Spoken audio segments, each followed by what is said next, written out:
Nós não vamos seguir uma sequência cronológica bem direitinha, como geralmente eu faço, mas eu prometo que que nós vamos ver vários textos dentro do livro de Deuteronômio, mas nós vamos perceber que o livro de Deuteronômio, ele fala de um assunto só. Então, mesmo olhando vários versículos, nós vamos perceber que nós não vamos sair do assunto e nem eu vou forçar o texto, tá? Então, inicialmente, nós vamos ler duas partes. Abre tua Bíblia em Deuteronômio 1, vamos ler do 1 ao 3, e depois nós vamos ler Deuteronômio 7, do 1 ao 2, porque como é um assunto só, seria muito texto para a gente ler. Então, a gente vai ler algo inicial e depois a gente vai pegando os outros textos. Deuteronômio 1, do 1 ao 3, diz assim: são estas as palavras que Moisés falou a todo Israel da além do Jordão, no deserto na Arabá, de fronte do mar de Zuf, entre Parã, Tofel, Labã, Azerote e de Zaabe. Jornada de 11 dias, a desde Horebe, pelo caminho da montanha de Seir até Cades Barneia.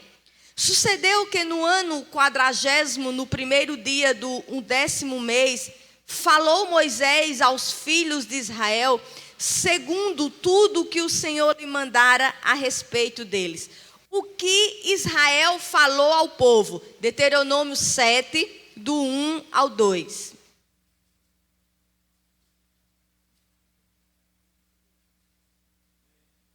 Quando o Senhor teu Deus te introduzir na terra a qual passas a possuir, e tiver lançado muitas nações de diante de ti, os heteus e os girgazeus e os amorreus e os cananeus e os ferezeus e os heveus e os jebuseus, 7 nações mais numerosas e mais poderosas do que tu, e o Senhor teu Deus as tiver dado diante de ti para as ferir totalmente, as destruirás, não farás com elas aliança, nem terás piedade delas. Vamos mais uma vez orar.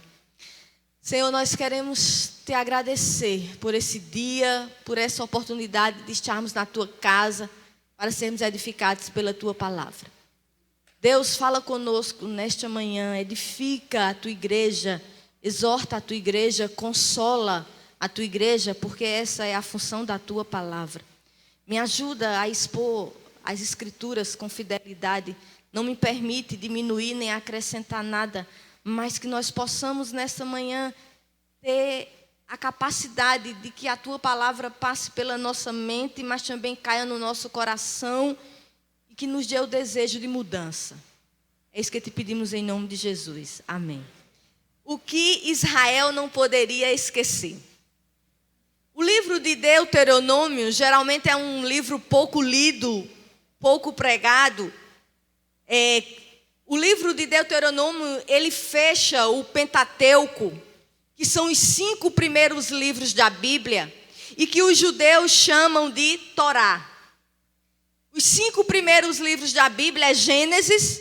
O tema principal de Gênesis é criação e a queda do homem.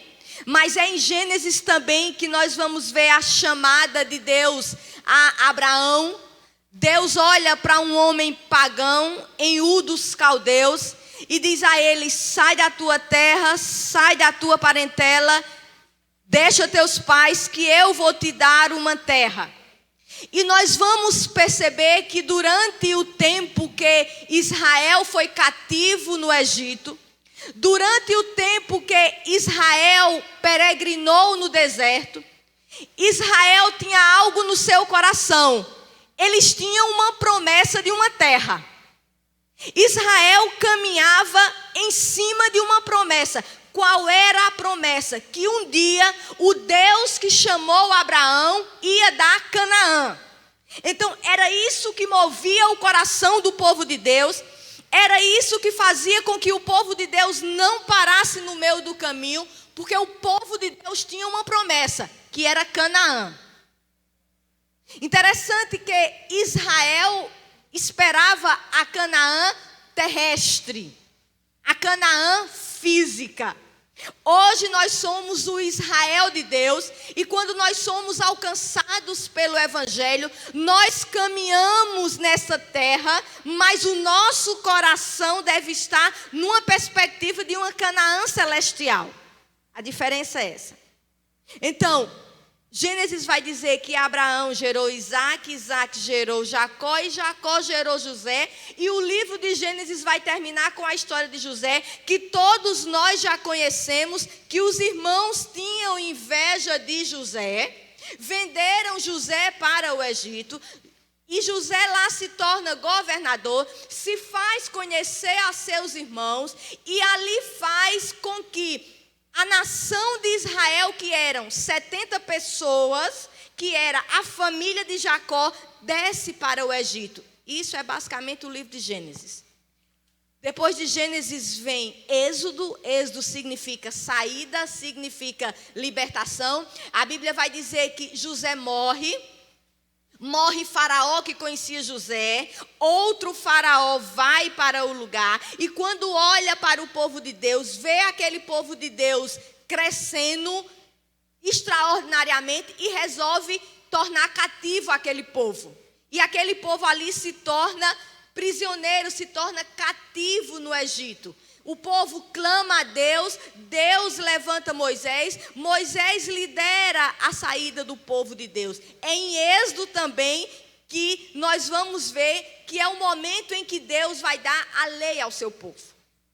Depois vem o livro de Levítico, que significa basicamente santificação. Por quê, irmãos? Se você ler o livro de Levítico, você vai ver que é um livro só de regras, de normas. Faça isso, não faça aquilo, faça isso, não faça aquilo. Por quê? Porque o povo tinha passado 430 anos no Egito. Vamos pensar na possibilidade de que as pessoas viviam em média 100 anos.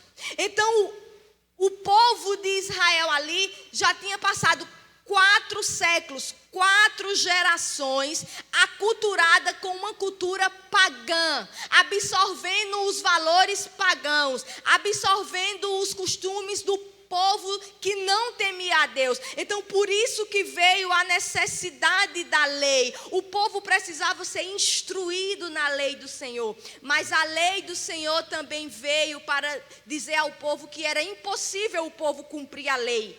E o povo precisava de alguém perfeito e único. E esse foi o nosso Senhor Jesus Cristo que veio cumprir toda a lei. Em seguida vem o livro de Números, que é serviço. E é no livro de Números que nós vamos ver a história dos espias.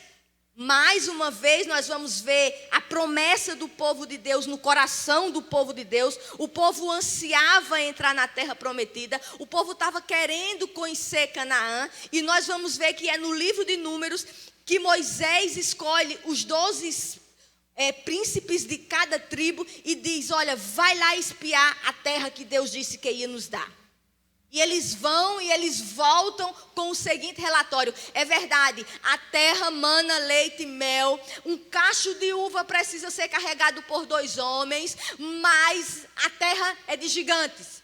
E nós não vamos conseguir vencer aquele povo. E a Bíblia diz que houve choro, houve pranto, e Deus diz: porque vocês não confiaram em mim, só 2 dessa geração vai entrar na terra prometida, Josué e Calebe. E a gente vai ver que até o próprio Moisés não entra na terra prometida. Aí é nesse contexto que começa o livro de Deuteronômio. Deuteronômio significa segunda lei. Por quê, irmãos? Porque nós vamos perceber que o livro de Deuteronômio é uma repetição de toda a lei que já tinha sido passado para o povo de Israel. Deuteronômio não vai acrescentar nada. Moisés vai somente repetir tudo aquilo que o povo já tinha ouvido. Nós precisamos lembrar que da geração que tinha saído do Egito, lembra? Só tinha ali quem? Josué e Calebe. Por isso que há necessidade de repetir. Por isso que Moisés vai repetir tudo aquilo que Deus já tinha falado. Mas a gente precisa entender o contexto desse livro. Primeira coisa, quem foi que escreveu? Está claro. Moisés. Moisés, os comentaristas vão dizer que provavelmente escreveu Deuteronômio no último mês da sua vida. Local e data, nós vimos, volta um pouquinho para Deuteronômio 1, fica com a tua Bíblia aberta. E do verso 1 ao 3, vai nos dizer que a época, o local e a data que Moisés falou isso ao povo, nós não vamos ler porque nós já lemos. A época foi próxima do final do 40º ano da saída do Egito. Ou seja, irmãos, fazia quase 40 anos que o povo de Deus peregrinava no deserto. Estava muito próximo da entrada da terra prometida. A Bíblia também vai dizer que o povo estava acampado às margens do Rio Jordão. O povo estava à beira do Rio Jordão e quando passasse o Rio Jordão, já ia dar de cara com Canaã. Provavelmente esse discurso de Moisés foi em um sábado, porque o sábado, para o povo de Israel, era um dia em que o povo se reunia para receber instruções. Mas é interessante o que nós vamos ver aqui. Que a conquista da terra estava muito perto. E o que Deus fala ao seu povo? Irmãos, imagina a ansiedade. Imagina a expectativa do povo. Há anos vinha vivendo embaixo de uma promessa. Nós vamos entrar numa terra que mana leite e mel. O coração do povo estava, com certeza, eufórico. Mas nós vamos perceber uma coisa, que perto do povo entrar na terra prometida, Deus não vai falar sobre assuntos militares, sobre as estratégias, não. Quando o povo está perto de entrar da terra prometida, Deus vai falar sobre como eles deveriam se comportar na nova terra. Sabe o que é que a gente entende aqui? Que vitória de família cristã, que vitória de crente, como se fala tanto aí, não é quando a gente está aproveitando o melhor dessa terra. Vitória do povo de Deus é quando ele está em obediência. Porque nós vamos perceber que o que Deus queria do povo de Deus quando entrasse na terra prometida era obediência. E obediência, irmãos, só vem com instrução. Obediência só vem com doutrina. Obediência só vem com conhecimento de Deus. E nós vamos perceber que o livro de Deuteronômio, ele é composto em 3 discursos. 3 discursos, Moisés reúne todo aquele povo e ele começa a falar. E eu queria perguntar hoje, o que esses discursos podem nos ajudar hoje ainda? O que esse discurso pode ser relevante a nós hoje? Essas instruções. Irmãos, como a igreja está precisando de doutrina. Eu não estou falando de usos e costumes. Eu estou falando de doutrina. O púlpito precisa de doutrina. A igreja precisa ser doutrinada. Os crentes têm dúvida. Uma pessoa chegou para mim e disse: irmã Janeide, eu posso usar a calça jeans rasgada? Bom, isso era para ela perguntar ao pastor, mas já que ela me perguntou, se eu dissesse que não, eu ia ser legalista. Eu disse: eu vou lhe fazer outra pergunta e eu acredito que você vai se responder. Por que você tem que usar calça rasgada? Então, irmãs, nós precisamos de doutrina. As pessoas têm dúvida, o que fazem, o que não fazem. Pode pince, pode tatuagem, pode estar postando foto semi-nua em rede social. A gente precisa de doutrina. E doutrina é como você vai viver na sociedade. É isso que Moisés vai fazer agora. Quando vocês entrarem em uma terra pagã, vocês devem se comportar de determinada forma. É isso que a gente vai ver aqui hoje. O que o povo não poderia esquecer em Canaã? O que nossas famílias não podem... Irmão, nós tínhamos esquecido de tantas coisas. Nossas famílias têm sido tão escândalo para o ímpio. Nós não temos sido referenciais, nossos filhos, nosso casamento, a conduta da nossa esposa, a conduta dos nossos maridos. Nós não temos sido exemplo, a grande verdade é essa. O que nossas famílias não podem esquecer? O que o povo de Deus não poderia esquecer em Canaã? A primeira coisa, vai para capítulo 7, do 6 ao 8. Lembra que eu falei que nós vamos andar um pouquinho na Bíblia, mas nós não vamos sair do assunto e eu não vou ferir o texto. Deuteronômio 7, do 6 ao 8. Porque tu és povo santo ao Senhor teu Deus. O Senhor teu Deus te escolheu para que ele fosses o seu povo próprio, de todos os povos que há sobre a terra. Não vos teve o Senhor afeição, nem vos escolheu porque fosseis mais numerosos do que qualquer povo, pois éreis o menor de todos os povos. Mas porque o Senhor vos amava, e para guardar o juramento que fizera a vossos pais, o Senhor vos tirou com mão poderosa, e vos resgatou da casa da servidão, do poder de Faraó, rei do Egito. Moisés estava dizendo, quando vocês entrarem em Canaã, não esqueçam de uma coisa, quem vocês são. Irmãos, como nós temos esquecido quem nós somos? Nós não temos identidade. Nós não podemos esquecer quem nós somos. E ele vai começar a dizer, não existe obediência sem o entendimento da graça de Deus. E ele vai dizer, Deus escolheu vocês para serem um povo santo. A palavra santo, quando nós vamos para o grego, é essa ideia de separado. Nós fomos chamados para pensarmos diferentes, para agirmos diferentes, para falarmos diferentes, para sermos diferentes. Nós não podemos esquecer quem nós somos nesse mundo corrompido, nesse mundo relativizado, nesse mundo prostituído, que não tem compromisso com santidade nem com verdade bíblica. Ele estava dizendo, quando vocês entrarem em Canaã, não esqueçam quem vocês são.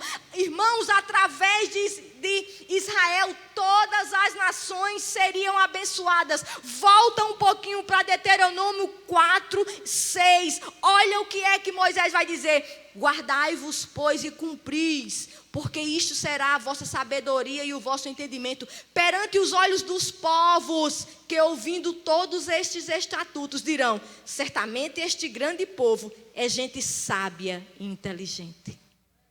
Quando a gente se guarda, quando a gente não se contamina, quando a gente sabe quem é, a sociedade vai olhar para a nossa família e dizer, realmente esse povo é sábio. Entendeu? Realmente esse povo é inteligente. É isso que Moisés estava dizendo. Mas irmãos, meu Deus, como nós não sabemos quem nós somos. O culto é de família. Qual é o teu conceito de família?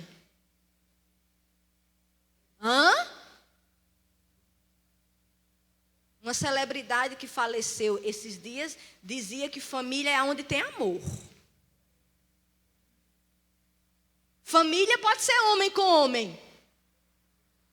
E eu me surpreendo os crentes chamando homem com homem, dizendo o marido. Quando no Éden Deus fez homem e mulher. Família é homem e mulher que se casa para gerar filhos. Isso é família. O resto eu não sei o que é. Pareia, 2-2, não sei. Mas marido e mulher não é. Família não é. Família é homem e mulher. Nós estamos comemorando, celebrando um culto a Deus a favor da família. De um homem que se juntou com uma mulher e gerou filho. Isso é família. Não venha me dizer que homem com homem é o marido. Porque aonde tem amor, a gente relativiza para o nosso próprio bem a palavra de Deus. Quem quiser que seja, irmãos, eu não tenho nada a ver com isso não. Mas homem vai ser homem e mulher vai ser mulher. E para ter filho tem que gerar. Porque homem com homem não gera filho. E nem mulher com mulher. E nós somos.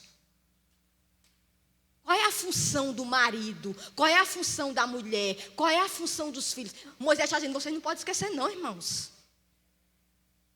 Hoje em dia tem homem ficando em casa para a mulher ir trabalhar. E ela assumindo o papel de homem dentro de casa. Quem nós somos? É isso que Moisés está dizendo. Quem vocês são, irmãos? O nosso modelo não é o mundo. O nosso padrão não é o mundo. O mundo não tem compromisso com a verdade. O mundo é mau. O mundo jaz o maligno. O mundo quer a destruição dos valores de Deus. O mundo quer o caos. E vocês são. Porque vocês foram chamados aqui, a gente viu para ser luzeiro. Mas ele termina de uma forma tão graciosa. Ele vai dizer, a escolha de vocês não foi por mérito. Pelo contrário, porque vocês eram os menores. É com relação que quando vocês desceram para o Egito, vocês só eram 70 pessoas. Deus estava dizendo, vocês têm dura cerviz, vocês são murmuradores, vocês são infiéis, mas eu vos escolhi. Deus amou Israel porque desejava amar. E ele vai dizer assim, vocês saíram do Egito, do poder de Faraó, porque Deus os resgatou. Nós não podemos esquecer quem nós éramos, irmãos. Nós éramos escravos do pecado, nós éramos filhos da ira, nós éramos desobedientes, nós éramos desafeiçoados, nós éramos inimigos de Deus. Mas Cristo, com a sua obra vicária na cruz do Calvário, nos resgata do poder das trevas. Nós não podemos esquecer quem nós éramos. Nós éramos pecadores miseráveis que não merecíamos a graça de Deus, mas aprove a Deus nos resgatar. Eu vou fazer 25 anos de casada esse ano. E meu marido de vez em quando fica perguntando assim, se a gente não fosse crente, como será que estava? Eu disse, um caos. Um desastre. Não sei nem se estava junto mais. Então você não pode esquecer que sua família foi resgatada.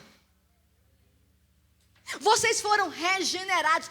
Olhem para trás, não com saudade, olhem com gratidão, irmãos. Olhem com arrependimento, dizendo, Senhor, para o Egito jamais. Porque do Egito tu me tiraste com mão forte, com mão milagrosa, com mão poderosa. E hoje eu sou livre, hoje eu sou liberto. Era isso que ele estava dizendo, não esqueça quem vocês são. Segunda coisa, Deuteronômio 6, do 6 ao 9. Vamos lá. Estas palavras que hoje te ordeno estarão no teu coração. Tu as inculcarás a teus filhos, e delas falarás assentado em tua casa, e andando pelo caminho, e ao deitar-te, e ao levantar-te. Também as atarás como sinal na tua mão, e te serão por frontal entre os olhos.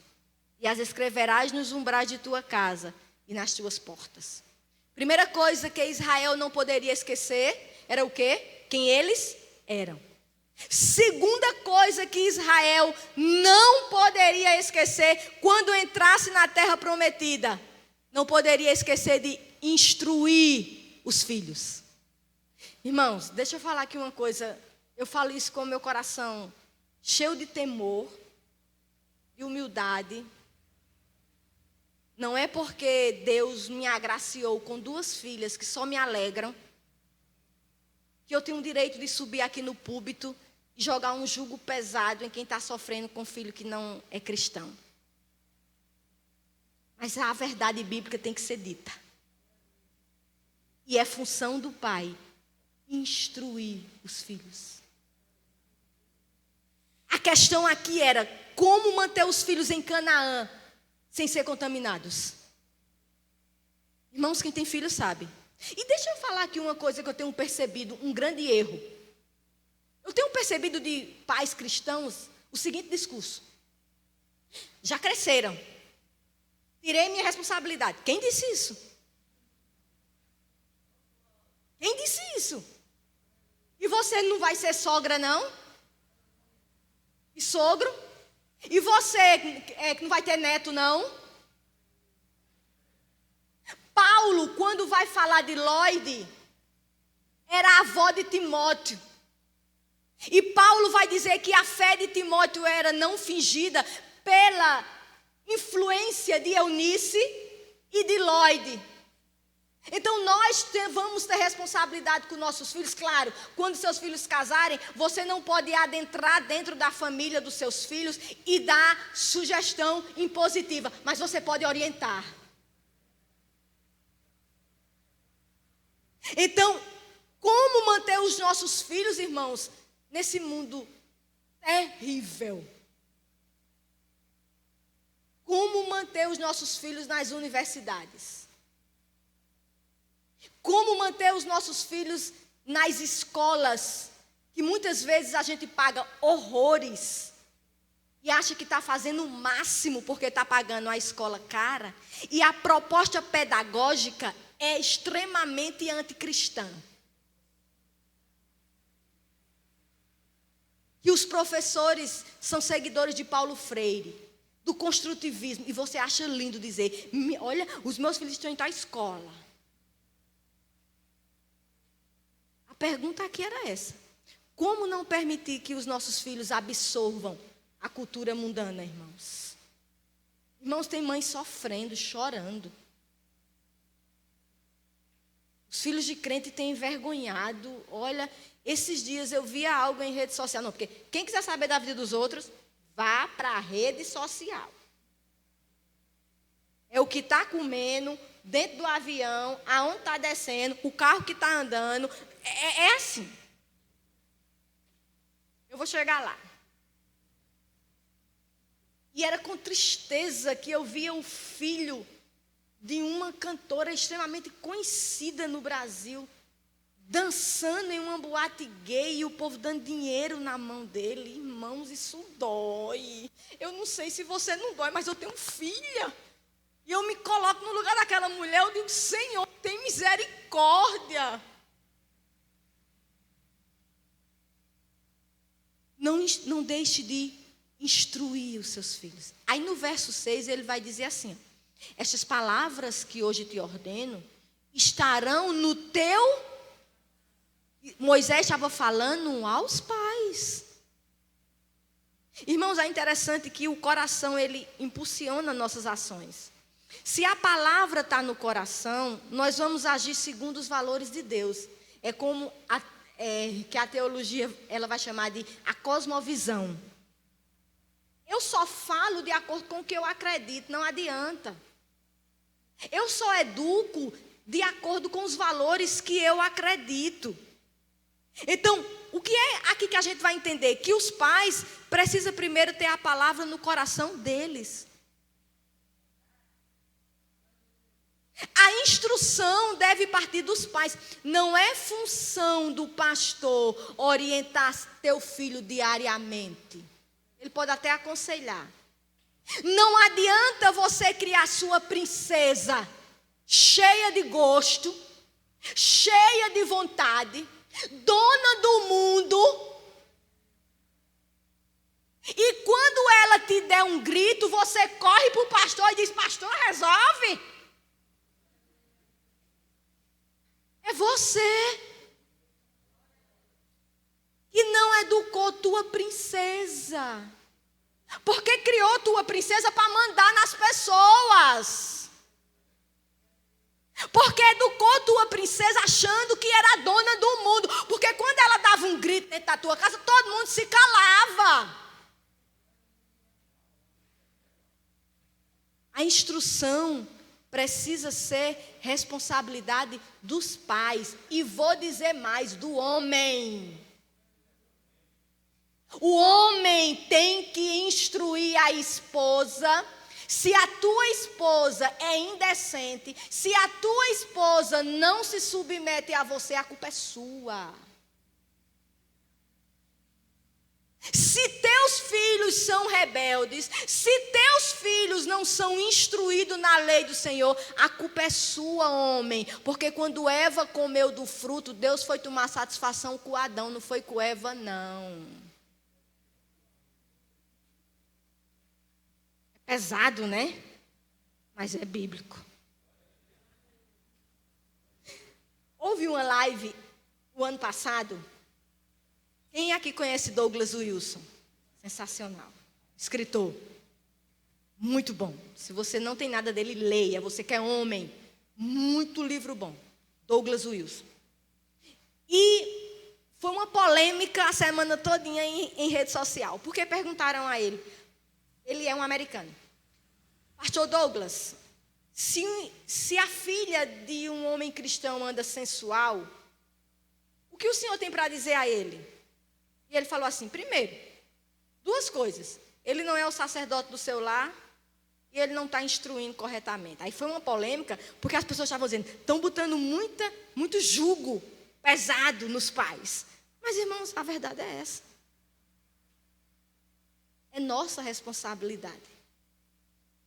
E como seria essa instrução? Ele vai dizer aqui no 7, tu as inculcarás. Essa palavra inculcar, quando ela vai para o grego, é essa ideia, olha só que coisa interessante, de imprimir no espírito de alguém. Quem tem filho sabe. É você falar uma coisa, quantas vezes? 10 vezes. As minhas não são diferentes de vocês. Mãe, de novo, eu digo de novo. Eu já sei, a senhora já disse, eu digo, mas eu estou dizendo de novo. E às vezes ainda mando mensagem dizendo de novo. Cuidado. E o meu marido ainda é mais carrasca ainda manda um versículo, vai bem no coração. Para não esquecer.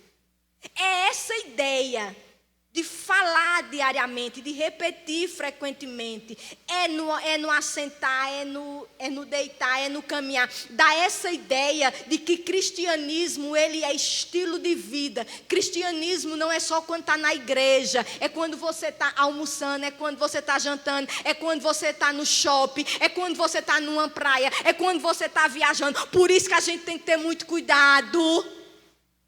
É essa ideia.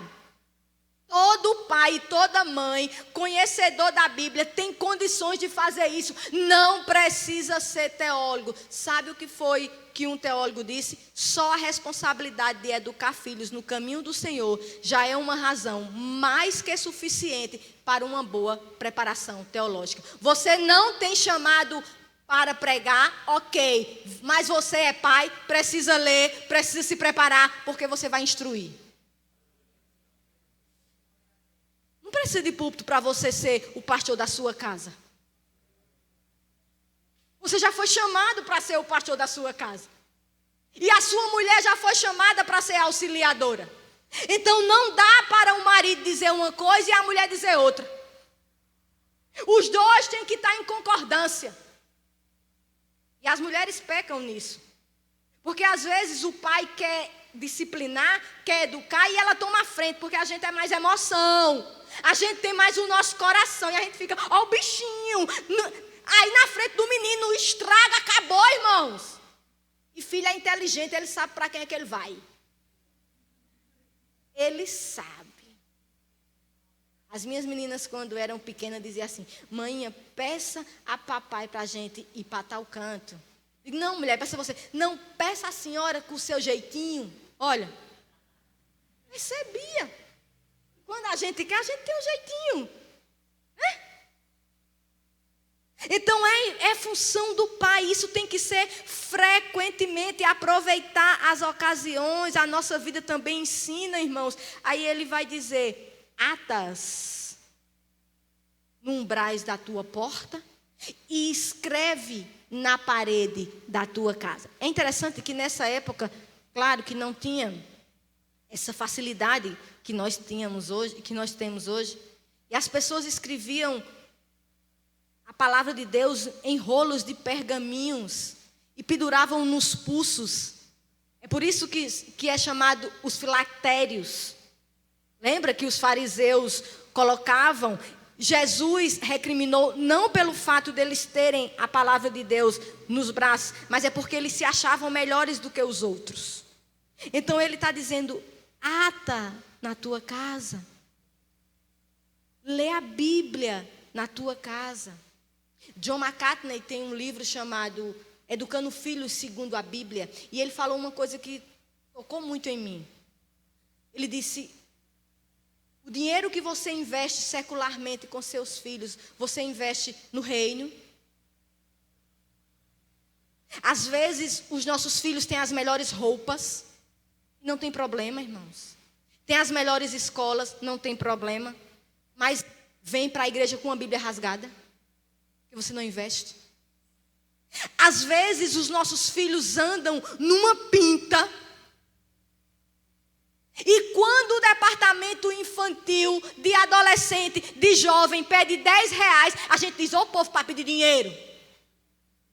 Você não vai não, menina. Já de novo dinheiro. E os pais dos mormons, quando eles nascem, juntam dinheiro até 18 anos numa poupança para eles irem fazerem missões em outro país.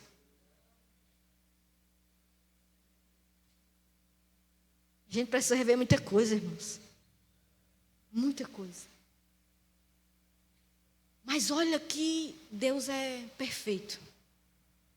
E se os nossos filhos perguntarem por quê os ensinamentos? Deuteronômio 6, 20 e 21, ele diz, quando teu filho no futuro te perguntar dizendo, que significam os testemunhos e estatutos e juízos que o Senhor, vosso Deus, vos ordenou? Então dirás a teu filho, éramos servos de Faraó no Egito, porém o Senhor de lá nos tirou com poderosa mão. Moisés estava dizendo, quando os filhos de vocês questionarem, por que tanta regra? Por que tanto mandamento?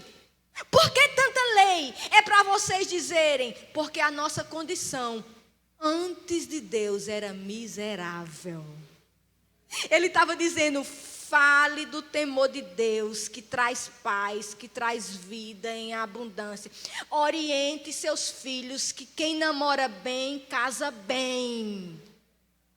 Não adianta querer casar com MC não sei quem, né? Que fica namorando com os MC da vida e quer casar com o Ronaldo Lindório. É impossível! Né? Não tem como. Tem como, irmãos. Como eu orava pelos dois namorados das minhas filhas. Uma casa esse ano e a outra casa o outro. Como Deus foi bom conosco.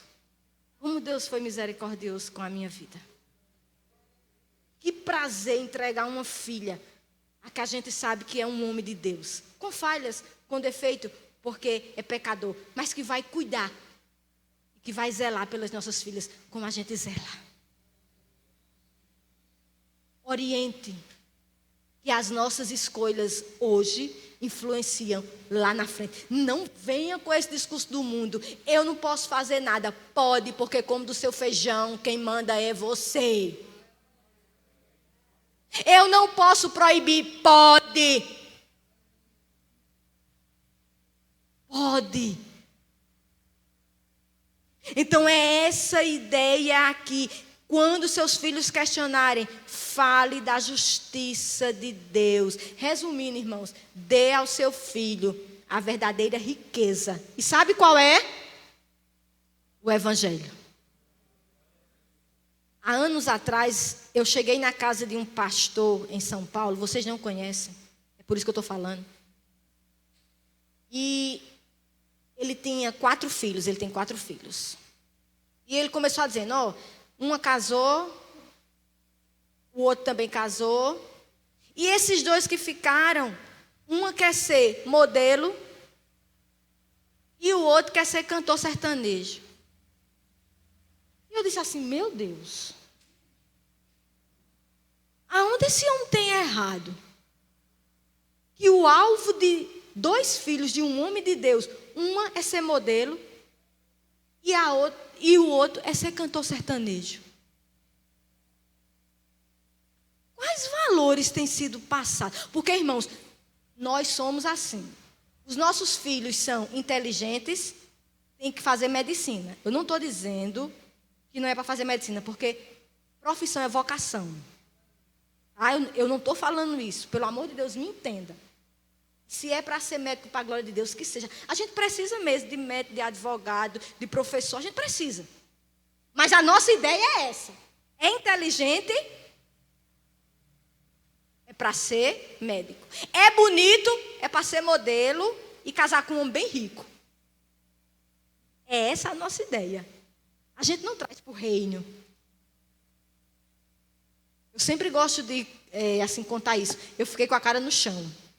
Eu conversava com a esposa de pastor José Bernardo, prega na Consciência Cristã. E a esposa dele dizendo que a filha dele estava terminando relações internacionais.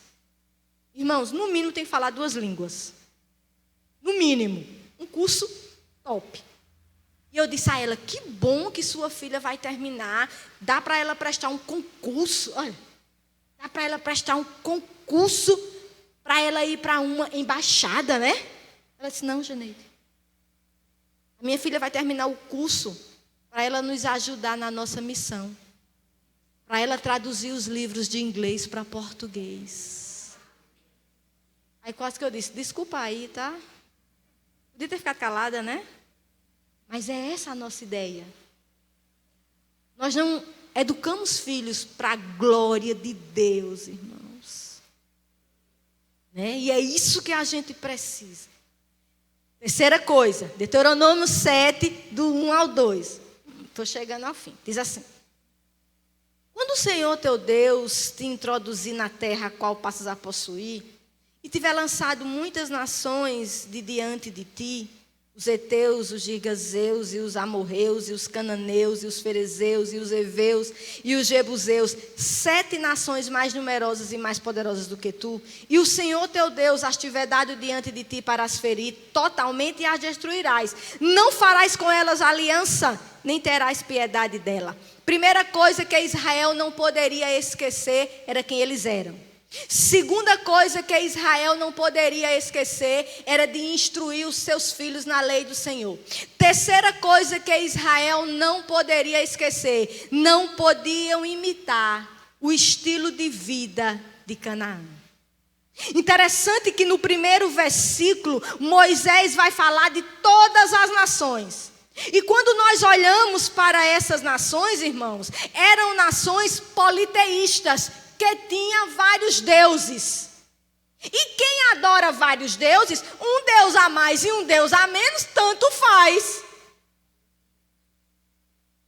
O estilo de vida dessas pessoas era uma vida depravada, era uma vida dada aos prazeres, era uma vida dada à idolatria. Em Levítico 18, 3, que é o mesmo assunto, vai dizer assim: não farei segundo as obras da terra de Canaã, para a qual eu vos levo, nem andareis nos seus estatutos. Outra versão vai dizer assim: não se comportem como o povo de Canaã. Deus estava dizendo, quando vocês entrarem na terra de Canaã, quando vocês olharem para o estilo de vida daquelas pessoas, não queira ser como eles. Irmãos, quando nós olhamos para a vida de algumas pessoas em rede social, a gente diz, puxa, que vida maravilhosa, não é assim? Aquelas influências que na segunda-feira estão fazendo academia e tomando água com limão. E você tem um monte de roupa na máquina para lavar e o almoço da semana toda para fazer. Aí você diz, eu quero essa vida.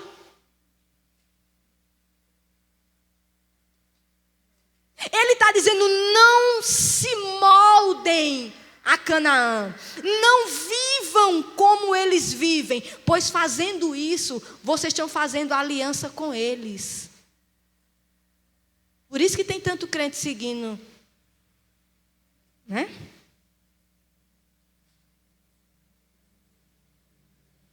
Porque no fundo, a gente quer aquela vida para a gente. A gente quer aquela vida de restaurantes caros, de viagens, de fotos, né? A gente quer essa vida, aquele corpo sarado, que não tem boleto para pagar, que tudo é maravilhoso. A gente quer ir para Dubai. A gente quer aquela vida. Porque quem não vai para Dubai não tem a vida mara.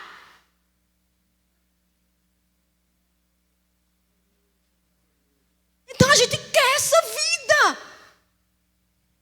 E como a gente quer essa vida, a gente sacrifica o que é mais importante: obediência a Deus e temor.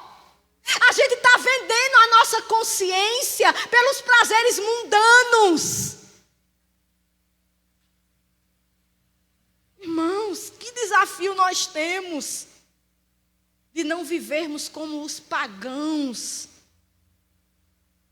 Aí ele vai dar alguns desafios. Deuteronômio 4:2. Eu aconselho você a ler Deuteronômio esse mês. Nada acrescentareis à palavra que vos mando, nem diminuireis dela, para que guardeis os mandamentos do Senhor vosso Deus, que eu vos mando. Moisés está dizendo para vocês não se tornarem idólatras, porque vai ser essa a ideia que ele vai trazer. Para vocês não se tornarem amantes do estilo de vida dessas pessoas, preservem a palavra de Deus. Irmãos, que verdade. A palavra precisa ser pura, nada acrescentada. A palavra precisa ser intacta, nada diminuída. Nós não podemos moldar a Bíblia aos nossos desejos e vontade. O nosso casamento tem que estar de acordo com a Bíblia. A educação dos nossos filhos precisa estar... A forma como nós negociamos. A nossa vida precisa ser regida pela verdadeira palavra. Deus está dizendo, não relativizem a palavra. Irmãos, pecado é pecado. Pecado é afronta a Deus. Pecado é quebra de mandamento. Então, o que Deus disse que é errado, é errado. A gente não pode relativizar. Não é porque depende do contexto. Não é porque cada uma tem uma história. Irmãos, a gente está vivendo isso nas nossas famílias. Homem crente no segundo casamento, no terceiro casamento. E quando a gente procura saber, relativizou. Não diminua, não acrescente. Viva a palavra. Aí ele vai dizer aqui no 4:9. Tão somente guarda-te a ti mesmo e guarda bem a tua alma, que te não esqueças daquelas coisas que os teus olhos têm visto, e se não aparte do teu coração todos os dias da tua vida, e as farás saber a teus filhos e aos filhos de teus filhos. Ele está dizendo, seja zeloso com os mandamentos de Deus. Guarde sua alma das tentações, das seduções do mundo, porque a vida piedosa de vocês alcançarão os seus filhos. Eu tive a oportunidade de um dia participar de um congresso em Recife, em que primeiro Ronaldo Lindório pregou, segundo foi a sua mãe. Meu Deus, eu digo, eu agora entendo. É isso, irmãos. Eu não sei se você já leu alguma coisa da forma maravilhosa como John Piper fala da mãe dele. Ele diz que aprendeu submissão feminina não foi nos livros teológicos, foi com a mãe dentro de casa. É isso que está faltando. É que nossos filhos olhem para nós e digam, eu quero ser como minha mãe. Eu quero ter uma esposa como minha mãe. Eu quero ser um marido como meu pai. Porque essa preservação da palavra vai alcançar os filhos dos filhos. E a Bíblia diz que feliz é quem vê os filhos dos filhos. Como eu estou doida para ser avó. Estou doida para ver os filhos dos meus filhos. Que maravilha. Então eu peço a Deus que me dê a graça de ser uma avó piedosa. De ser uma Lloyd. Que educou os filhos e os netos no temor do Senhor. Aí ele vai dizer, porque se vocês não forem zelosos na palavra de Deus, vocês vão adorar falsos deuses. Deuteronômio 4, 15, 19. Guardai, pois, cuidadosamente a vossa alma, pois aparência nenhuma vistes no dia em que o Senhor vosso Deus vos falou em Horebe, no meio do fogo. Para que não vos corrompais e vos façais alguma imagem esculpida na forma de ídolo, semelhança de homem ou de mulher, semelhança de algum animal que há na terra, semelhança de algum volátil que voa pelos céus, semelhança de algum animal que rasteja sobre a terra, semelhança de algum peixe que há nas águas debaixo da terra. Moisés estava dizendo, se vocês não guardarem a palavra, vocês caem no perigo de cair em 2 tipos de idolatrias. Primeiro, imagem. Aí ele vai dizer aqui, olha, quando Deus se manifestou no Monte Horebe, foi pelo fogo. Vocês ouviram a voz de Deus e não viram imagem, porque é impossível descrever a imagem de Deus. Então como é que vocês vão formar algo para vocês adorarem, se o próprio Deus vocês só ouviram a voz?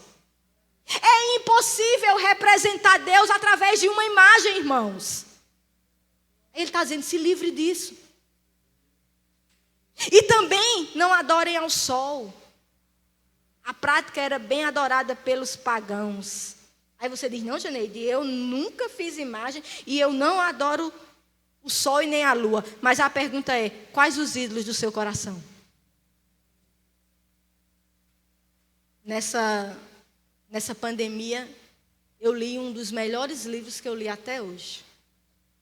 Recomendo a você. Deuses Falsos, de Tim Keller. Meu Deus. Quase que eu fico pela metade, porque eu não estava aguentando mais. Ele vai dizer que todos nós somos idólatras. E o coração caído, é impossível arrancar um ídolo do coração. Ele precisa substituir. Substitua os seus ídolos pela presença de Cristo. Substitua a falta que os ídolos fazem pela suficiência de Cristo. Nós temos os ídolos da nossa geração. Qual é, irmãos? Dinheiro, poder, sexo, beleza perfeita, reconhecimento. Por que você acha que rede social tem tanta força? Irmão, seja sincero. Por que você posta algo? Não é para as pessoas verem? Então, por isso que a gente posta comendo camarão. As pessoas precisam saberem aonde a nossa família está? Não, irmã.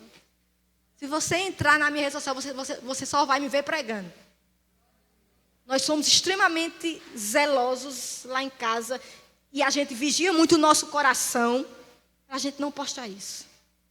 Qual é a necessidade das pessoas saberem que eu estou num jantar romântico com meu marido? Você vê na praia, o povo não toma mais banho de praia. Banho de praia é tão bom, mas é o povo dentro da praia com o celular. Gente! Tão bom tomar banho de praia, né? A pessoa sai, outra pessoa. Vai aproveitar com família. Não tem necessidade. É porque no fundo você quer reconhecimento. É porque no fundo você quer que as pessoas achem que a sua família é importante, que a sua família está... E ainda posta mais, Deus é fiel. Então quem não está na praia, Deus não é fiel? Está dentro do avião, Deus cumpre as promessas. Então quem nunca andou de avião, nunca viu a promessa de Deus? E a gente precisa falar disso, precisa bater nessa tecla. Mulher de 60 anos postando foto de biquíni, crente. Sem contar que é horrível.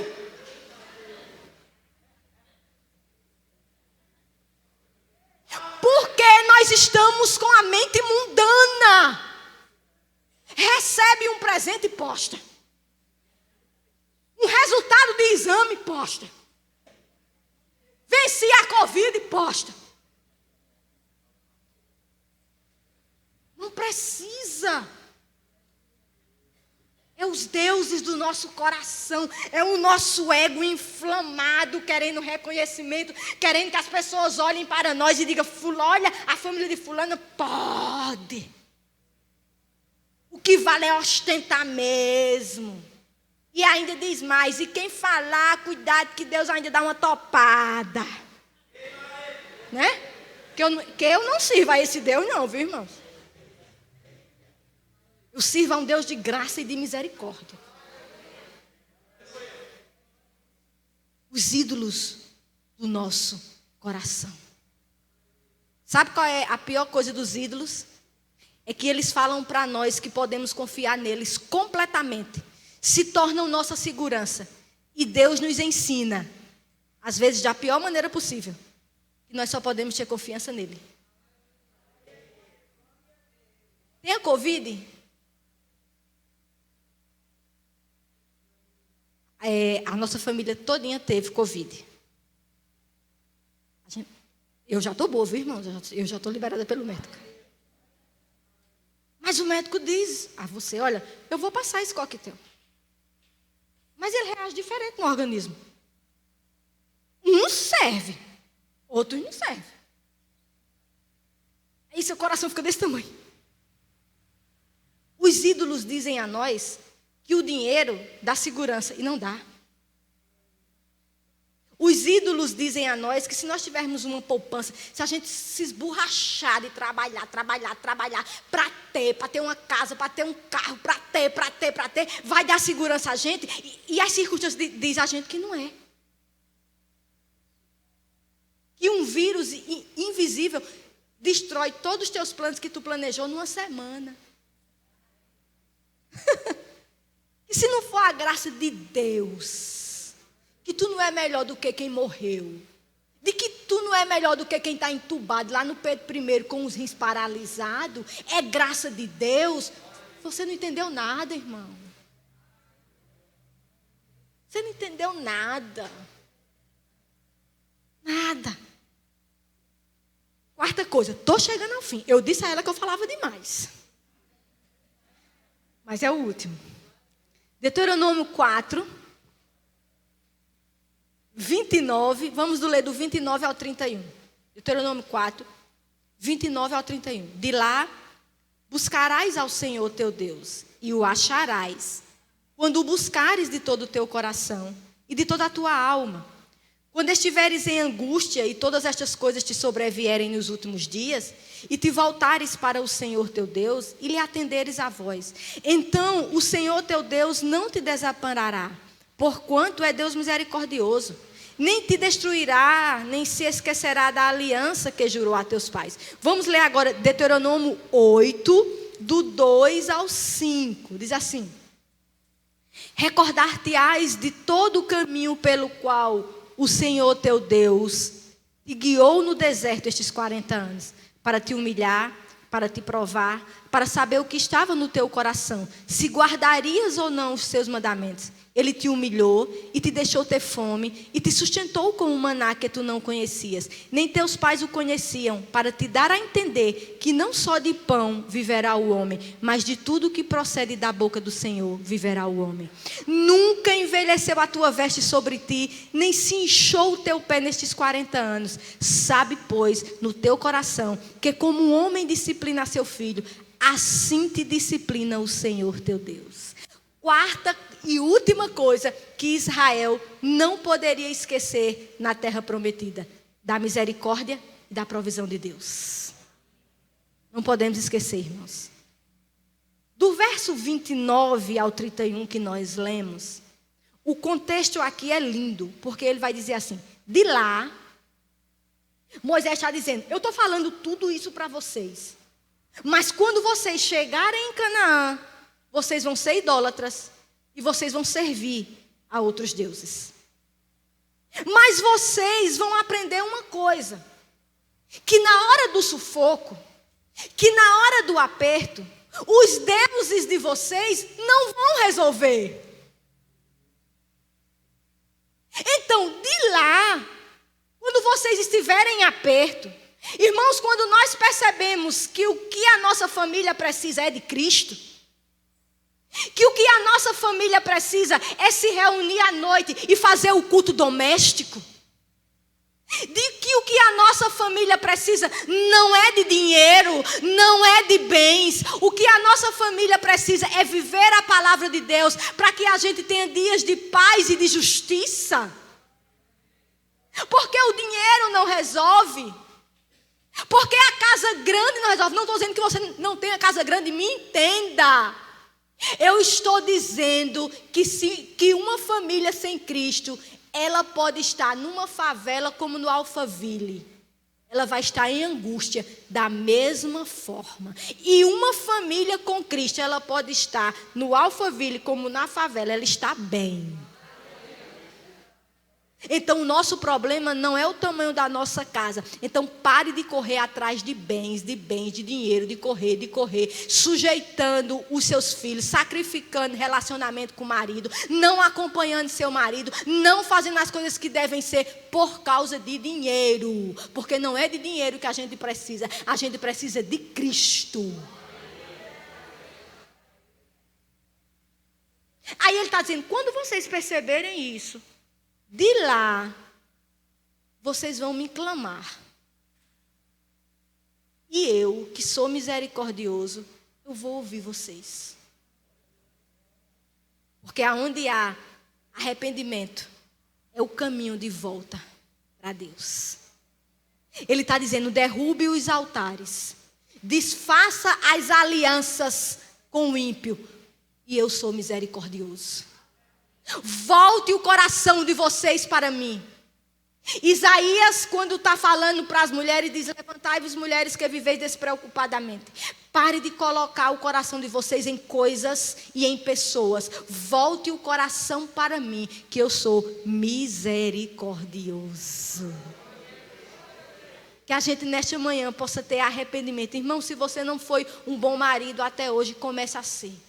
Se você não foi uma boa esposa até hoje, comece a ser. Se você nunca fez uma leitura bíblica com seus filhos, comece hoje à noite. Se você nunca orou com sua família, comece hoje. Se você nunca se preocupou com isso, diga, Senhor, a partir de hoje eu quero fazer a diferença. Me capacita, me ajuda, me auxilia. Eu quero, Senhor, viver a tua palavra. Aí outra coisa que ele vai dizer aqui também. Porque as aflições fizeram vocês entenderem que eu sou a suficiência de vocês. Eu via esses dias uma reportagem dizendo que é comprovado que depois de uma grande pandemia como essa que nós estamos vivendo, e o mundo já viveu grandes pandemias, tem crente achando que Deus está com as mãos na cabeça de um lado da outra, dizendo, o que é que eu faço com o Covid? Deus está no controle de todas as coisas, porque é Ele que está assentado no trono, e quem se assenta no trono manda, ordena, é rei. E essa reportagem falava que depois de cada pandemia, as pessoas vão terem um espírito mais libertino ainda. Eu disse, misericórdia. Por quê? Porque vem aquela ideia, já que eu escapei, eu vou aproveitar a vida. O ser humano é terrível, né? Viva a vida, viu, meu irmão? Porque você viu aí o Covid. A ideia é essa, mas nós não vamos ter essa ideia, irmãos. Sabe qual é a ideia que nós vamos ter? Senhor, até aqui nos ajudou. Se chegamos até aqui, é porque a graça de Deus foi grande nas nossas vidas.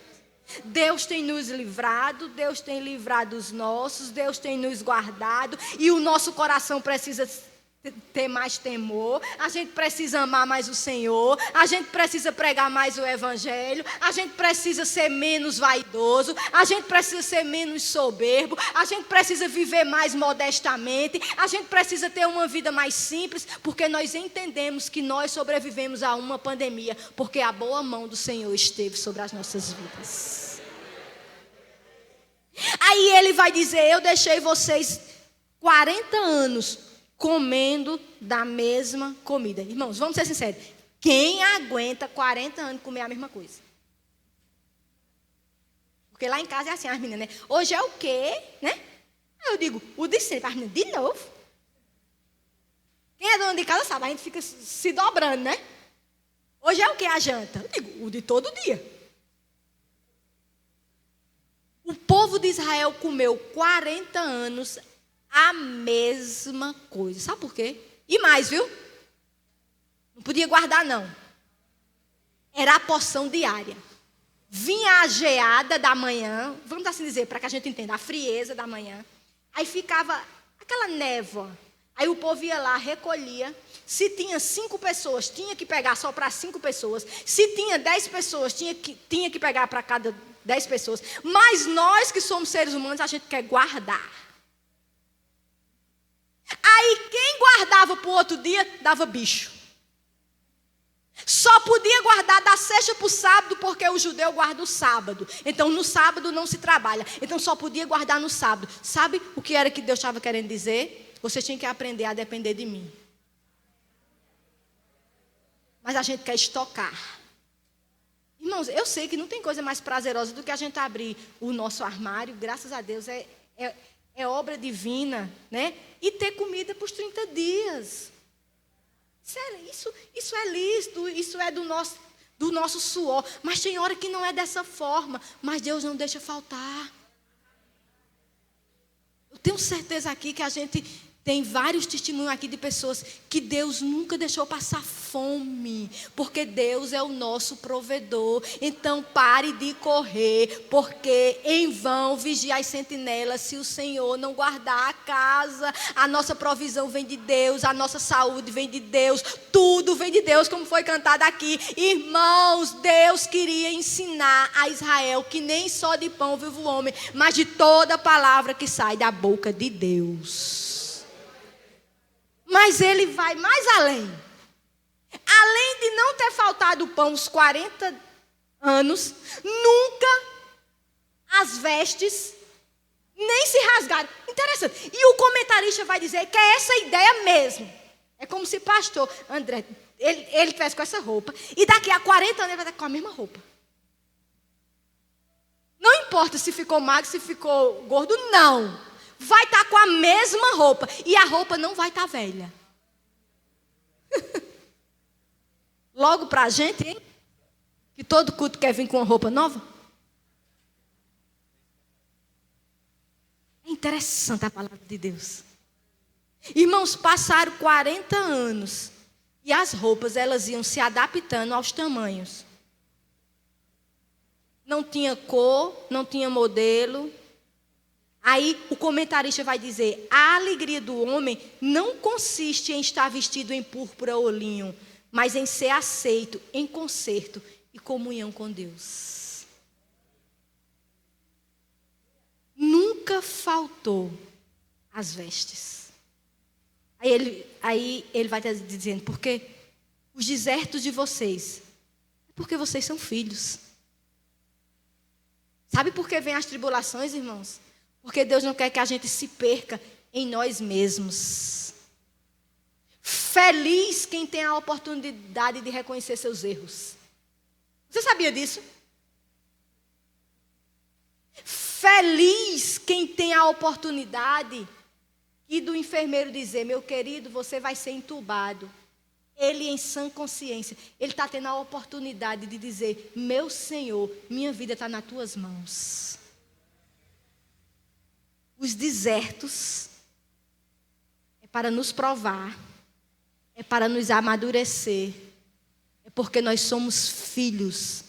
Não acredite nessa mensagem triunfalista de que crente não tem problema, de que crente não fica doente, de que crente não passa luta. Crente passa luta, crente tem lombriga, crente tem piolho, crente tem câncer, crente tem sarna. Mas o nosso Deus permanece o mesmo e nos guarda de todo o mal. Deuteronômio 4:39, para a gente finalizar. Ele vai dizer assim. Por isso, hoje, saberás e refletirás no teu coração que só o Senhor é Deus, em cima no céu e embaixo na terra, nenhum outro há.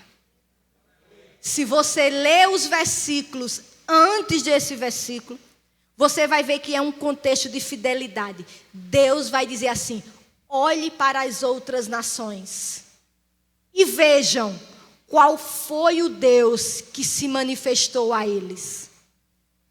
Olhe para as outras nações e veja qual foi o Deus deles, que tiraram eles do Egito com milagres, com prodígios e com maravilhas e com mão forte. Me compara aos outros deuses e você vai perceber que, como eu, não há outro igual. Não há Deus como o nosso Deus. Não há Deus como o nosso, que mandou o seu Filho Jesus Cristo para morrer pelos nossos pecados ali na cruz do Calvário. O povo de Deus estava entrando na Canaã terrestre. Nós um dia entraremos na Canaã celestial. E lá nós não seremos idólatras. Lá nós não seremos ingratos. Lá nós não seremos amantes desse século. Lá nós estaremos com o nosso corpo glorificado, livre de todo pecado.